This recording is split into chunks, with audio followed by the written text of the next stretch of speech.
right, everybody. We've been trying to do this for like 3 months now, and we're finally recording episode number 1, the pilot of our Catching Hell podcast. So I'm here with my co-host, Phil. Hello. And yeah, we're just going to go into it and see how this sounds, how this comes out. We're totally new to all this. I have a little bit of tech experience, but not on this level, so bear with us. If you can get through this one, we promise it will get better, because we don't like things that suck. Right. Continue to get better. Yes. So, yeah. Maybe you should ask, like, me, since I'm the one that came up with it, where the idea came from. So, Aaron, what got us in the attic of your garage with no lights on? Because they hum. Because they hum and we can hear it in our test run. So what got us here? Why are we here? What brought on Catching Hell? So we've been friends for a few years now, and we've been talking about doing something on the side to take our minds off of coaching. I don't know, just doing something. Yeah. And we went hunting last year. I was like, kind of forced you into going hunting. I think your wife might say that was a mistake, because now you own like $10,000 worth of hunting gear. And it's her, by the way, it's her fault, because how this all started was you posted on Facebook, hey, I'm going to the cabin. Anybody want to come with me? Who wants to go? Right. Yep. And she tagged me. She said, take Phil. Yep. She said, Phil, the way she always does. And right about that time, I was looking at buying my first firearm. So it just kind of went with it. I think either the next weekend or the weekend after that was the first time we had gone shooting at Robert's cousin's. Yep. And I said, don't buy a gun. I have a gun you can use. Right. And, well, I don't like being the guy that shows up and uses other people's shit. I just don't like it. I think that it's like that for everything I've gotten into. I don't like using other people's shit. I want my own. I want to be able to do my own research on it. I want to be able to get what fits me. I just, not leaving, but exiting my last hobby with golf. Golf was something that I did a lot of. It was research and, really heavy on the equipment side of things. And it's something I just enjoy doing, killing time with, whenever I have downtime at home. It's just, research. What is the next step? What piece of equipment am I getting next? Where am I going to get it from? That kind of stuff. And reluctantly went on that hunting trip using your dad's gun, and unfortunately didn't get to shoot at anything, but Robert did. And then throw into the fact that Robert also has a boat and loves to crappie fish, and reluctantly goes walleye fishing with us when we make him go. We, besides the deer that Robert killed last year, are generally unsuccessful. For sure. Yeah. So I was on my way home, back to where this idea came from. We're trying to figure out what we can do together, how to start a podcast that gets us talking about stuff that we enjoy. And I was on my way home from work listening to one of my favorite country artists, Brad Paisley. And the song I'm Gonna Miss Her was on, and he has a line in there about how he's going to spend all day out on the lake, but hell is all he'll catch. And like, it was a light bulb moment. Like, I almost drove off the road. I was like, holy shit, that's the idea.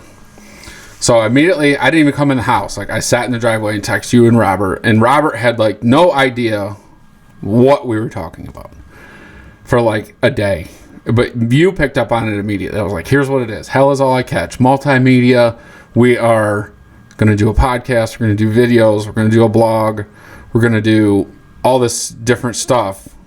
Apparel. Like, I'm like, this could be huge. This is where we're going with it. We'll be like the next Meat Eater, but we don't know what the hell we're doing. Right. Part of what makes Meat Eater so great, and Steve Rinnella's show, is he's successful almost every single time. I've watched one episode, where he's unsuccessful. But they're not afraid to show you the ones where they're not. Correct. So I was like, all right, let's just start this off. So we did a video. It started off as hell is all I catch. And I still think that is like where this idea is born. But catching hell is just more, it's easier to roll off the tongue. Right. It was an easier website to say, www.catchinghell.com, YouTube channel, whatever. And for logoing and merchandise that is yet to come. Right. So that's where we're at. We've recorded, 5 videos now? I think more than that, 7, 8. I don't know. Something like Have been successful on one. Well, the first crappie fishing one. yeah, 20 crappie and a catfish was a good one. Yeah. Even the October crappie, That's our most successful one so far. it is. Yeah, and we caught like 8. Yeah. And Robert caught 6 of them. Yeah. So that's where we're at. That's where we want to go. We've been waiting for like 3 months to get this podcast recorder in because I'm very specific on the equipment that I want to use, and I don't want to buy things twice. Right. So we're recording on it now, and yeah, let's just see where this thing goes. We're going to talk about, I think, primarily hunting, fishing, outdoors, shooting, but we also catch hell for a lot of other things as guys. For sure. And there's a million different hunting, outdoors podcasts, YouTube channels, TV shows. I think what we both agree on is the dad and husband aspect of things is how that kind of determines our success. We could go out and we could bring in, a year's worth of meat to put in the freezer. But if one of us is on the way home and getting texts from the wife or short text, 1-word answers that I seem to get a lot. Yep. That's, to me, that's a whole different aspect of things. And what does it do for the home life, and and what's it like being a husband and a dad and trying to find times outdoors in 2020 when nothing is normal. Right. And you get sick of hearing everybody say it, but you're necessarily look, what is the new normal? And it's wild. Times are crazy. And just to be like a regular guy. Yeah. Like, I tell my wife all the time, like, yeah, well, I might not do everything around the house, but we found in the dating game we did this summer at our one friend's house that we overthink how much housework we do compared to them. But I don't think we're like bad guys, and there's like way shittier people out there, and we still are there. Like, we're still catching hell from them over like going fishing or going hunting or whatever. You said you'd be home at 1:00 to take Ben to a birthday party. I was home at 1:09. Whatever. The birthday party, it didn't matter if we were late or not. It rained. Yes, I caught hell for that. That was in the crappie video. Yes. So, I guess my next question for you would be where do you see this going? Where, we obviously know the start. Where do you see it going? That's a good question. I think it's going to take time to get to where I'd like to see it. I'd like to see us not recording in a dark attic that's cold. Freezing. Yeah. A decent podcast setup where we can have some guests. I'd like to have a minimal merch line, hats, shirts, something. And just keep doing YouTube videos.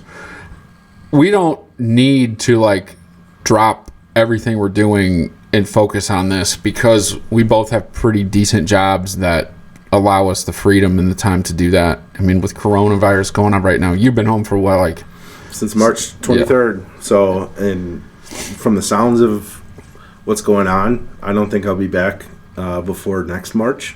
So I'll be looking at an entire year at home. So you need to get out and fish and hunt and shoot. Absolutely. And my job is seasonal. While I'm a salaried employee in the office, I'm at the slow part of my season, and my company is very flexible, lenient as far as like do your job, and anything above and beyond, you don't have to be there from 6 to 6. Right.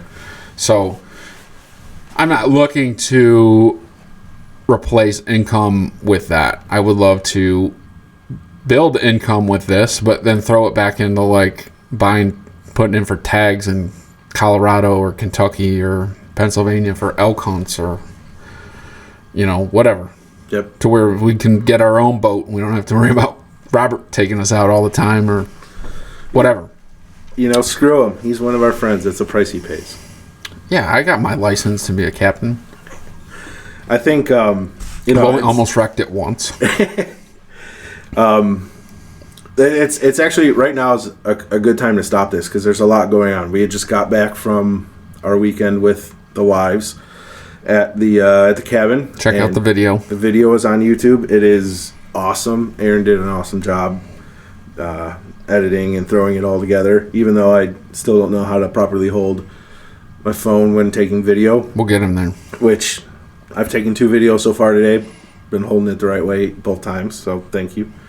But man, that was a fun weekend. It was a 20-minute video, and that's a lot to ask an audience to sit through and watch and stay engaged and do all that. But man, there's so much more that could have gone into it. It was just a really good time.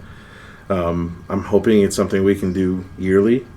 Yeah, I want to take them more. Yeah, because there's a lot we didn't get to do, hike and go to the park and whatnot. But we were there November 14th, right in the 13th. middle. Yeah, right in the Ohio rut. I mean, it was, and the weather was perfect. So usually when we go down there's a day that it rains. Even if it says it's not going to rain, it rains. And we didn't have that until we left on Sunday. So it was like, November, you're spending your time in the woods. Sorry, honey, we're not going on a hike. Right.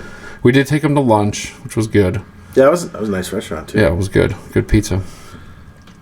But yeah, so, and we've really kind of lucked out we've been down there. I've been down there 3 of the last 5 weekends, and then the weekend we spent down there clearing, which is something we've been trying to do for years. We've had really good weather every time we've been down, so I'm hoping that carries on for next week when we do gun season. Ohio Gun opens on Monday, the 30th. 30th. And right now it's calling for a chance of rain, snow. Hopefully it's more snow than rain. Yeah, so that'll be our second time going, second year in a row going as a group of guys down there, which last year was my first ever real hunting trip. And I guess you could say, that was the start of, hunting being a new drug for me. Hunting and outdoors and the guns and the gear side of things. Again, I'm a gear junkie. I like that kind of stuff. So right, I'm excited. Yeah, you bought a lot of gear this year. Unfortunately, I just bought more gear yesterday because yesterday was my 11th anniversary. Congratulations! Thank you. And it's funny, I told her if she'd have killed me when she met me, she'd be up for parole in a couple of years. It was kind of sad that she did this look like, oh, you're right. He's right. And then we were actually watching Dateline yesterday about some woman who killed her husband, blah, blah, blah. And she's like, well, that's how I would get rid of you. I just put your body in the desert or something. Dump your body in the lake. That's what she said. I was like, how would you do it? She's like, I just dump you in the lake. I'm like, I'm not worried about that. I'd already be dead. How would you do it? And she's like, well, I wouldn't be able to get your guns. I'm like, wait a fucking second. You thought of this? So at that point, I'm like, okay, we're done watching this for the Let's night. put on Step Brothers or something, please. Not on our anniversary. I don't want to hear this. Yeah. So let's go back into the reason why I keep trying to get you to borrow all my stuff and not spend so much of your money on gear is because I'm worried inherently that people aren't going to like to hunt. They're going to go do it once and they're going to be like, this is boring, it's cold, we didn't see anything. Why did I waste $1,000 on all this gear and guns? Now, part of that was solved immediately last year when Robert killed the deer because you both were introduced into, now it's dead, this is what we have to do with it. And you both did very well in the gutting process, and then in the bringing it home, hanging it in my garage, and cutting it up process. Hacksawing some deer's head off when children are walking in. Yeah. All our boys did very well with that. Robert's daughter handled it better than I thought, but still. So that's like my concern with it. It's like maybe start with the Walmart gear before you jump into the Sitka or the First Light, because I'm just worried that you're not going to like it. I didn't buy my first hunting, like real Under Armour gear until I was like 30. Right. I've been hunting since I was 12. So that's kind of what I did last year. We didn't make the decision to make the trip until late October. So that gave me about a month to get enough gear to go sit in the woods for 4 days, not knowing what I'm doing. So,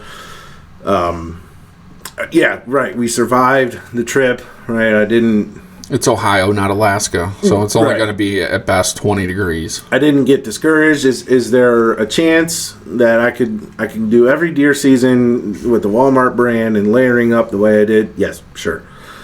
That's not the way I wanted to do it. When on the way home, I'm like, this was fucking awesome, and I didn't see anything. I didn't see a deer until it was dead in front of Robert. Right. And, minus the squirrels and the birds and everything. That's typically hunting season down there. Right. And I the more I learn about it, the more I understand why. Time of year, just the area, learn more about the area at the cabin itself. But I enjoyed it. I enjoyed sitting in the woods. I enjoyed the kind of time away with nothing to do but be with yourself.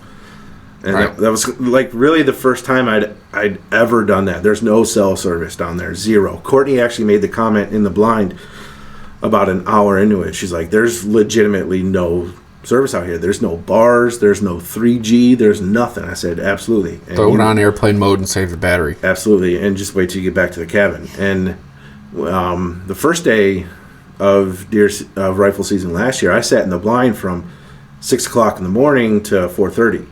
Right, all day. Which is a big deal for a first timer, because most guys down there, like 9 o'clock, like, I got to take a crap and I'm hungry. I'll see you back at the cabin. Right. And if I had known more at the time, that's probably what I would have done. I wouldn't have come in right before power hour. I wouldn't have come in. I was more like, oh, it's starting to get dark. Let me go inside. Like, no, man, that's when you set it out for another hour and see what happens. Yeah, but just the whole experience, just being out there and hunting in itself. There's two kinds of people, hunters and non-hunters. I understand both sides of it. My dad is I'll go on a guy's trip. I'll shoot guns with you. I ain't shooting an animal. Right. I'm not killing Bambi. That's usually the line for most people. Absolutely. And I was afraid that was going to be my response too, because I never looked at wild animals as potential food. But if you've gone through any part of this pandemic, you start to realize how scary it is when you're relying on grocery stores to have your food and toilet paper and whatnot. The butcher to have your meat. Right. You can't buy a quarter of a cow till next May. Absolutely. Right. And we've looked into that. We've looked into it was springtime, and they're like, you're September, October for a quarter cow. Right. So when you have an opportunity to provide for your family and have a kick-ass time while you do it, to me, getting into it was almost a no-brainer. And yes, this year I've invested into some legitimate hunting equipment. I have a new rifle this year, so bringing out the Ruger American Ranch 350 Legend. Thanks to Ohio, we have straight wall cartridge laws. So, if you're not, historically Ohio's been shotgun. That's what I hunt with. It's always what I've done. Yeah. I love your 350 Legend, but I love my grandpa's Remington 1100 just as much, and I can hit just as far as you can. Right. So, especially where we hunt. Yeah, and that's the thing. We've talked about it a little bit, but at the cabin on the property, it's a little bit like bow hunting with rifles. You'll have shots from 20 yards to 75 yards, and rarely anything further than that. And there's no stalking. There's, you could call them in if you want, but the way you'll run into deer is just having them walk into you, and you just patiently wait for your shot. So it's not. We do have some tree stands, but it's deer blinds. It's sitting and waiting and watching corn feeders. Absolutely, dinner bells. Because that's where we're at. The little history of the property, and I think I've told you a little bit before, but I've hunted on this property since I was 12. Deer hunting since I was 12. It was owned by a friend of my grandfather's, who built the cabin through the years. He had owned it since like the 70s. It's 15 acres in the corner of a 3,500 acre Ohio DNR public hunting. Like, we're surrounded by a gem of a property. And probably right before I started hunting down there, or right after, they timbered it out. And when they did that, they did such a shitty job with it, and they didn't maintain any of the underbrush after it came back in, that we literally have 15 acres of thicket. And 12 now, thanks to Scott. Yeah, we got a friend of ours that went down with us. It was in a video we did that was able to clear some land. So we just opened some of the areas up, because before we would go in with saw. My dad would go in with a sawzall and try and cut this autumn olive thicket out, and that stuff is so thick. There could be a deer standing 15 yards from you, and you're never going to get a shot at it. You'll hear it, but you won't get a shot at it, and that's just because it just hasn't been maintained. It's been so hard for the guy who owned it to maintain it. He ended up selling it to my grandfather, who gave it to my dad, and this is where we're at with it. We don't utilize near enough the public land around us, but I think that's because we want, at least my reasoning is, I want to kill a deer on our property. Right. I know they're down there. I've seen pictures of absolute hogs at our corn feeders. We haven't seen the hogs. We did see deer last weekend, though. But last weekend was the most positive weekend of deer hunting I've ever seen, and I didn't even see a deer. Yeah. Robert and Phil saw deer everywhere they went at, and we didn't even have anything on the cameras compared to years before. So right. I'm very optimistic for the future and where it's going to go. I hope we can continue to do more with it to make it more friendly for shotgun rifle season, but also still utilize it for archery season, because Ohio archery season is so much longer than gun season. That goes to what, February? Yeah. We don't hunt it that much. Usually after gun season, we kind of shut it down, because when they built it and how they built the property, it's kind of a pain in the ass to turn the water and power off. So you don't want to do it a lot. If you do it wrong and you don't put antifreeze in the toilet or something, the toilet cracks, then you got a big problem on your hand next time you come back. Yeah, I think if we do try to sneak out for Ohio bonus rifle weekend, try to do it a little more local, get some public land, and see what we do there. Even muzzleloader. Yeah, I love having it as a resource. It's 3.5 hours away, and it's a throw everything in the truck and let's go. Yeah, it makes for a great weekend. Yep, and I'm glad that the wives got to see it. I mean, my wife has been down there a lot, but your wives got to see it so that they know what it is. And you guys are, how it works. As long as the water's on, you're free to get there. If you can get there, right, you can go. Which I made it back this time. So, funny story about this. I've gone to the cabin 3 times now. And when we were getting ready to go to the first time, I asked you for directions, which you could not give me. I don't know the address.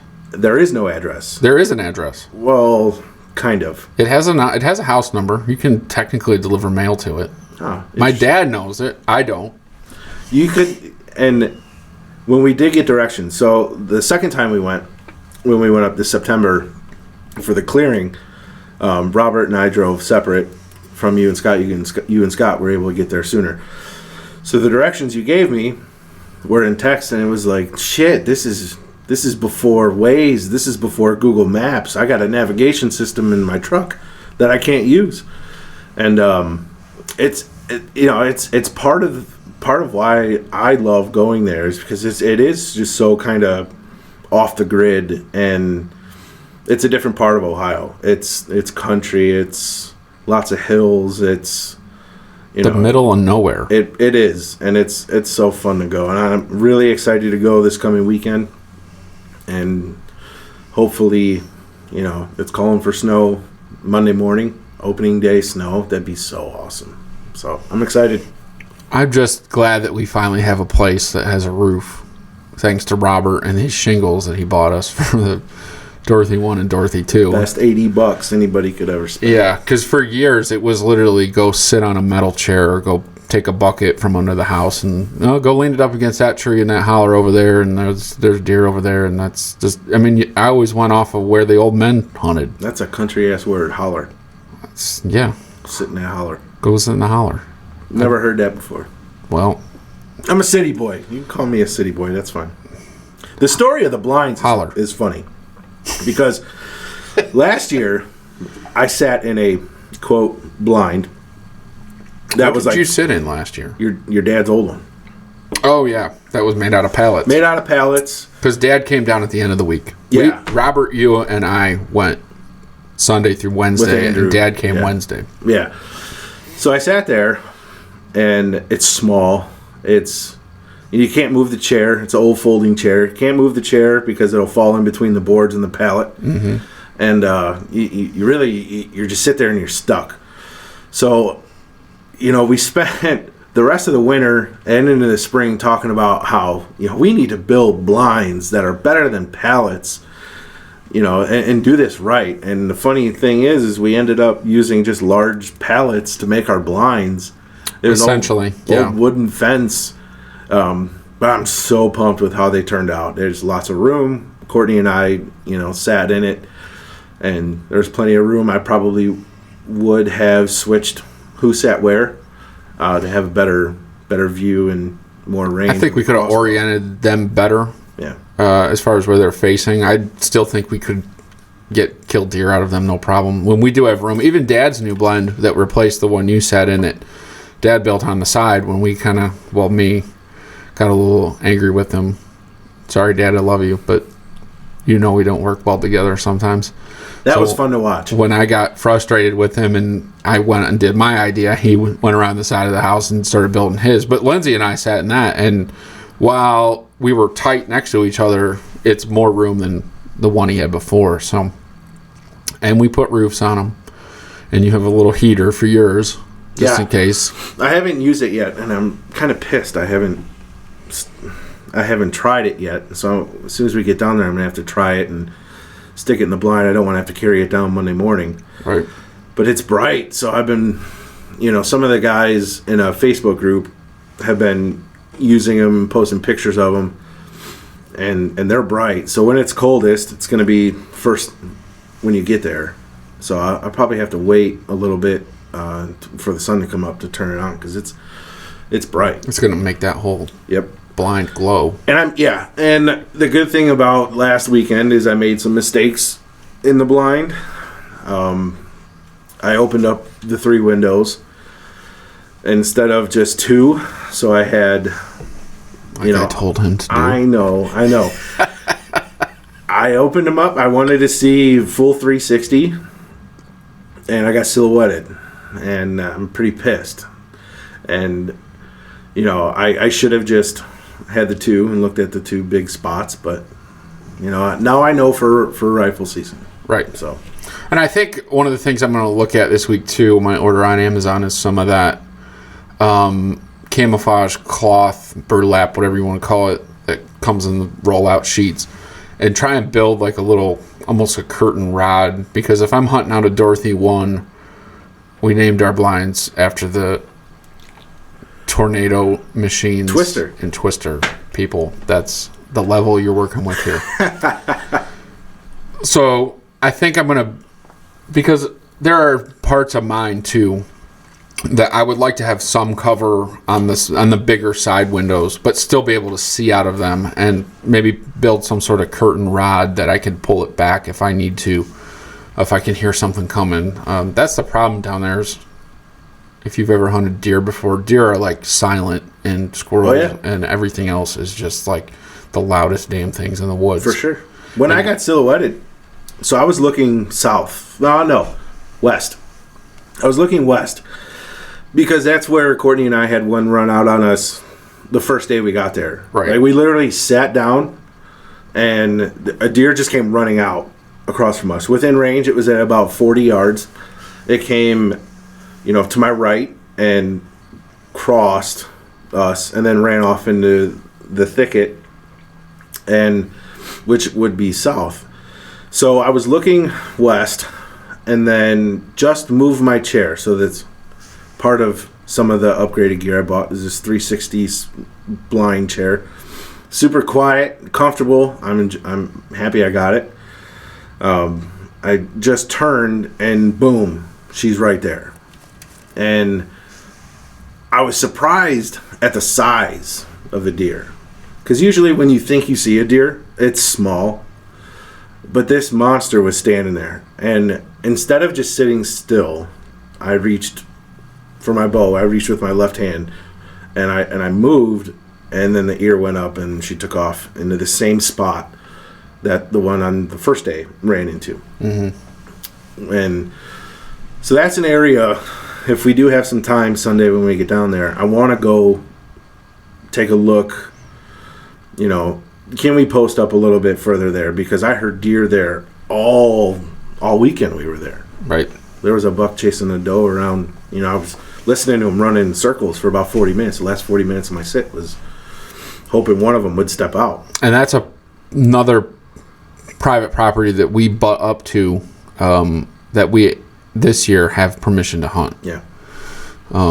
We've had permission before to track deer on it if we've killed a deer, which we usually don't. But this year we actually got permission to hunt on it for 4 guys. So right. We'll see how that goes. By the way, speaking of the whole catching hell aspect of things, I had the conversation of, who's getting the kids on the bus and while you're gone. While I'm gone. Yeah. Since I've been off since March. You have been home since March. So that's, making sure that's all taken care of. I can't wait until the Wednesday text, hey, I'm on my way home, and I get the one word K. Yeah. Makes me want to throw my phone out the window. Just go back to the cabin. Phil hates short text messages. Sure. Yeah, sure. Okay, if anybody's listening that knows me, please never, ever text me the word sure. Because I think you're saying fuck you. Because where I work, I work at a steel mill in Cleveland, and I started off as a production guy, and I started off working nights, 12-hour shifts on nights, and usually on night shift, the managers and all that stuff, they're not there. So you can say whatever you want to say to somebody on nights on the radio. You can say, hey, you're an asshole, or get your shit together, or whatever. But you can't swear on the radio during the day. There's too many people in the offices with their radios on their desk. You have customers coming by, right? Whatever. So you have to watch what you say on days. So there's a whole different radio language that is used on days. If you want to tell somebody that the managers are walking through the building, you say, hey, you left the door open, right? Or hey, the furnace door's open, or you might want to go check your size, because we work at a rod mill, and you have to check your size, your diameter, whatever. So there's different codes like that. There's also, if you want to tell somebody to go fuck themselves, you say, have a nice day. See, he just told you to shut the fuck up. And he told me to go fuck myself. So whenever somebody says to me, have a nice day, I have to think to myself, are they really saying have a nice day? Right. Or are they telling me to go fuck myself? And then, there's always the go fuck off, which is sure. So my boss for the last year and a half wrote down the word sure on my whiteboard on my desk, and every time he gives me a good sure, he comes in and puts a little check mark, and the goal is to get him 100 sures for the year, and I think he fell short last year, and this year we haven't been tracking because of COVID. But right, it's hard to do that when you're not there. Right, so sure and have a nice day are tough. Please don't text me those. Short little answers. Make sure to text those to the hotline when we get that up and running. Yeah. I'm just thinking as I'm sitting here drinking these orange Busch Lights. I hope you all can't hear me burping, because for some reason I'm really burping. I'm trying to turn away But Just let 'em it's out. Sunday. The Browns played today, and the lattes are. Yeah, good win Tasting today. good. Beat the Eagles today. And what's cool is one of the guys that talks a lot of shit at the mill, he's an Eagles fan. So as soon as we get out of here, send him a nice little message, go Eagles. Yep. So that's another thing we'll get into with Catching Hell, football, because that's kind of where our relationship started Oh, yeah. 4 years ago with our years. kids. Yes. While I'm a little older than Phil by 3 years, I'm 33. so I'm 36. We have boys who are, our oldest are in the 5th grade together and play football, and our youngest are a year apart, and they also play football. Our oldest played baseball together, not next year. Same team, same inner team, Basically. But yeah, so we've spent like the past 4 years because of our kids hanging out Year round. year round, because that's how they do sports these days. They don't stop. Correct. So that's kind of like where our friendship goes back to, was being told that you were going to be the head coach of the football team that my son signed up for, and I didn't want to be that dickhead dad who stood on the sidelines while the rest of you guys went out there and helped. And I'm like, yeah, sure, I know what football is. Totally. Being in marching band, never playing football ever. Right. And then somehow we got into the roles we were in with the organization, and Yeah, that was here we are. Jackson's first practice. He was first grade. Yeah, first grade. We showed up to his practice, and the flag director of the Amherst Junior Comets was parked next to us. I get out of the truck and say, "How you doing? I'm Coach whatever." And I was like, "If you need any help, let me know." He's like, "You want to be head coach?" And I was like, "What are you talking about?" He's like, "Well, we got like 4 or 5 teams that don't have coaches. If you want to be the head coach, or you and any of the other dads want to be the coach, that's sweet. I can leave and go coach the other team that doesn't have a coach." right. Okay, so it was, me, one of our friends, Russ, a couple other dads stepped up, and we said, well, we'd all do a, group approach, which was cool. It's kind of my first year with my son playing football. I played football since I could walk all the way through high school, and it's definitely my favorite sport. It's my favorite sport to watch. It's my favorite sport to coach, and so getting involved was almost a no-brainer. And the next year, the head coach of that team ended up moving on with his son, and it was our turn to take over. So we take over his coaching, and by the end of that football season, we're both on the board. You on a social media director role, and me as flag director role. And then I think by the end of the next season, I was president, you were vice president, and Now we're trying to figure out how to get out of it. so the exit plans are rolling. Not because we don't love it, but because it's just time for somebody else to do it. Absolutely, and it's I'll always love the program. I'll always love coaching kids. There's I'll coach kids whenever I can. I don't think there's a better opportunity to teach these boys about life than there is about sports, because they're getting to an age now where you're playing the best of the best in other cities, and there's going to be times when we're playing like shit, like this past Saturday's football game. We kind of played like shit. We were probably the better team, playing a team from another city. We were prepared. We're squeezing in practices. We're always the most prepared. Yeah, and that's something I take pride in, is making sure, it doesn't matter who I'm coaching with, whether it's with, Tommy or any of the other guys, how prepared we are is that's a mark of your coaching. And, so we're always prepared. We know we have talent everywhere. We have, this group of kids is going to be awesome to watch, in the next, Phase of life. Yeah, 7 years. But they're almost to that. Right, yeah. That's kind of what I'm getting to, is they're almost to the point where we're going to have to hand them off to guys that are getting paid to coach. Right. And so what are we leaving those boys with? I want those guys who get groups of kids every year and say to themselves, God damn it, I really wish I didn't have to start at square one with these kids every time. And, seeing them go through some adversity and learning how to lose, there's a lot in life that can kind of teach you. So it's it's a cool opportunity. So I'll always love the program. I always love what it stands for and how it serves the community, and more than just the sports aspect. But it's a lot of thankless time. You know, what time is it? We have a board meeting here in An hour. in about an hour. So this never stops. We have board meetings, and we're not even having a season. Right. Didn't play football at all this year. Yeah. Got going and then told to stop. And go and stop, and I feel like there's more go and stop coming. But it's time for somebody else to deal with, you know, the unhappiness of people. You'll always have people that are unhappy, and for the most part, we get A lot of praise. Yeah, more than it's ever got. It's in a better place, and we want to hand it off to somebody else that's Yeah. going to take it to the next place. I'm about a year away from being comfortable with handing it off. There's a couple more things I want to do, but And that's not to neglect or forget about our younger sons who still have 4-5 years in the program. that's a big reason why, you know, I kind of want to be able to step back, because I've been Jackson's coach for everything. He's only played on one organized team that I wasn't a coach on. Right. And looking back at it, I kind of say to myself, you know, I probably should have got involved. It was a sport I know a lot about. I played it. They were looking for coaches.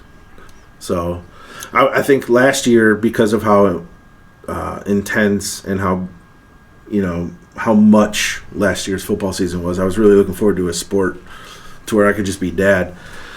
But I spent most of the time sitting in the front row, being the dad I didn't like to be, coaching from the stands. Right.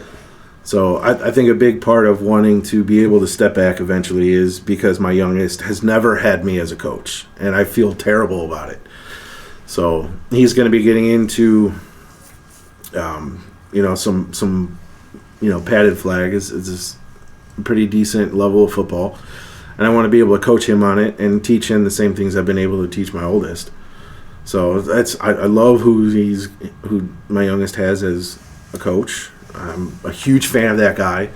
If he does listen to this, you know, you are who I'm eyeing to take over my spot. So Yes. And my son's coach will be on here at some point, because we're going to talk about how we all catch hell for beer. Oh yeah, That's his forte. That'd be awesome to have him on.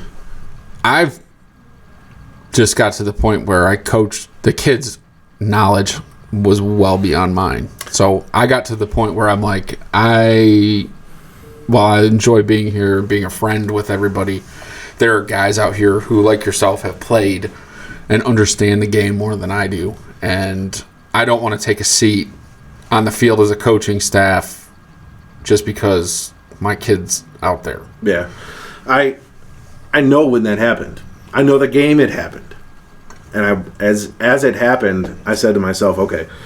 He said yes to being a coach because he's a good friend, but I think he feels at this point his knowledge of what's going on is being outgrown.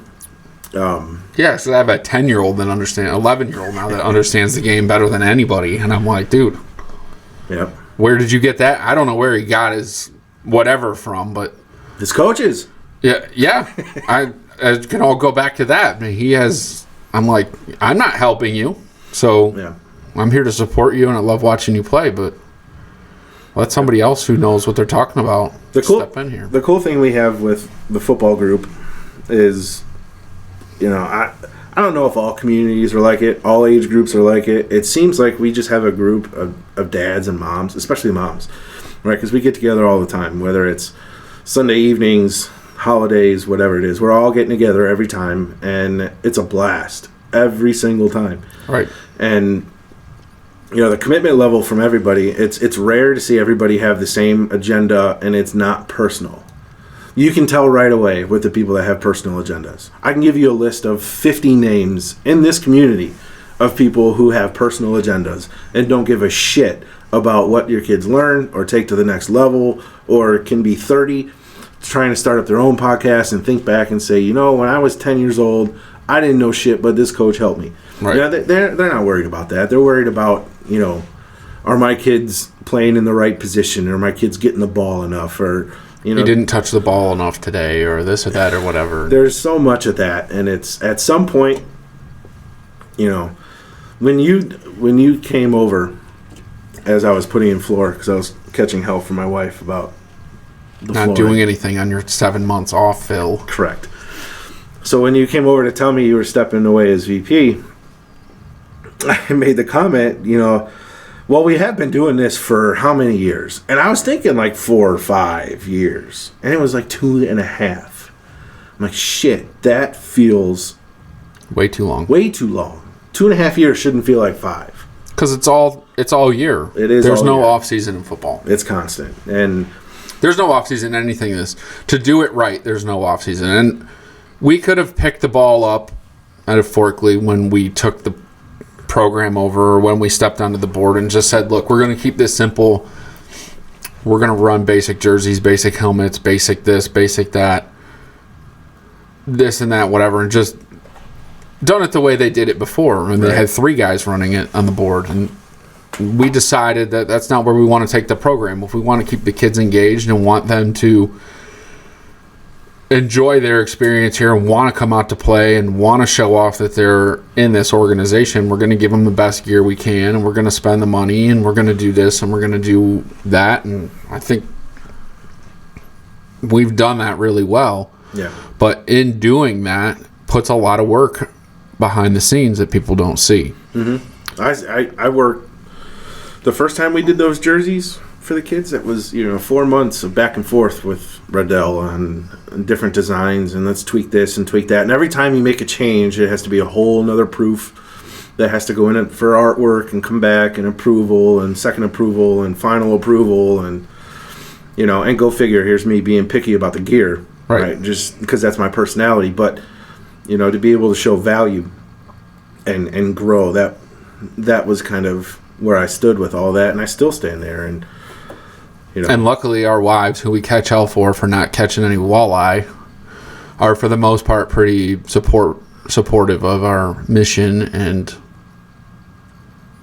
purpose. Yeah, and I think With the football organization. And I think, like you said before, having the other wives to rely on and, having that to where we can go hang out at whomever's house this weekend because we're all hanging out together. They were good with that. They didn't feel excluded from anything. And and this year was the first year I ever had an interaction with a parent that made me say, I'm done.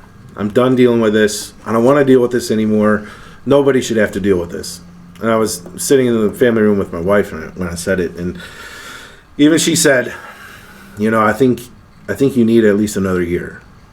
She knows what I'm trying to do with the program. She knows where I want it to be before we hand it off to somebody, and she knows what commitment level that requires from her. And I thought it was pretty cool for her to be able to say, we're not done yet. So right.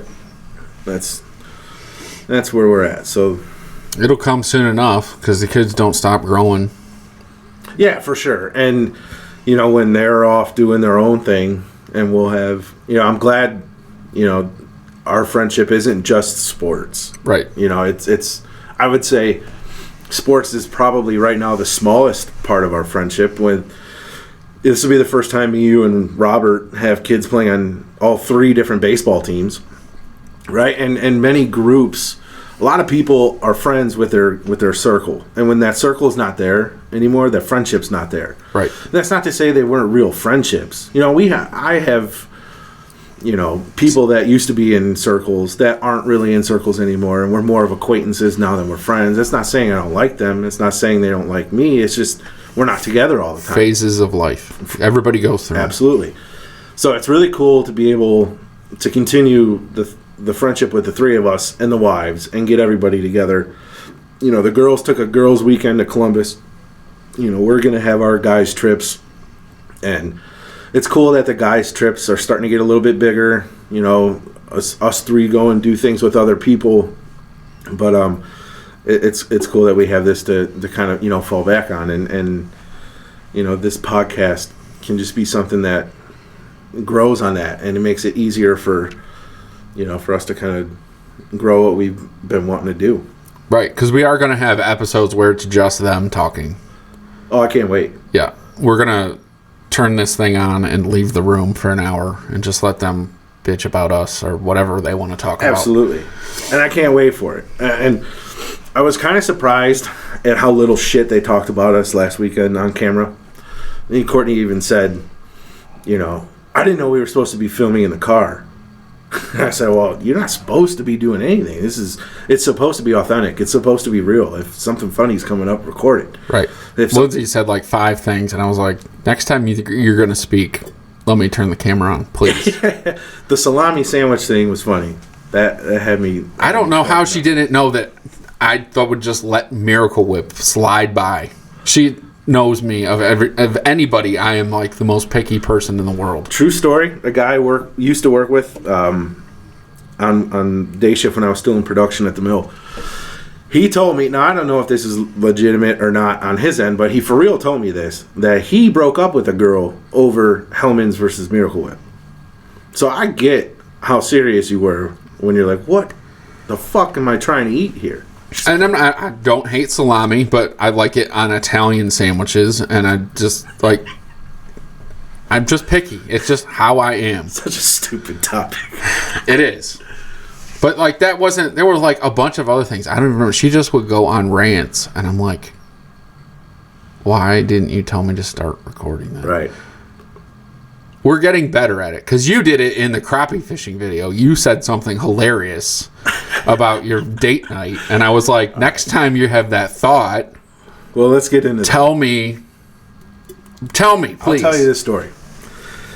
I almost fell out of the boat when he said this. I'll tell you the story. So it was our first like date night in forever, and we were out in Avon. We went to Longhorn for dinner, and we had sitters lined up for everybody. Youngest was at the in-laws. I don't remember where the oldest one was. He was probably here or at Dooley's. I can't remember where he was. It might have been Ben's birthday. Yeah, it actually was Ben's birthday. So he was here. And so it was just the two of us. And usually that means, and it's on a weekend, so usually that means I get to play with the box of kids came in. What's up? Right. What's up? So we go to dinner, and we're driving back, and there was a little bit of like some certain topics talked about, and a little shit talk. So I'm thinking youthful banter. Yeah, I'm thinking it's go time. So we're on the way home.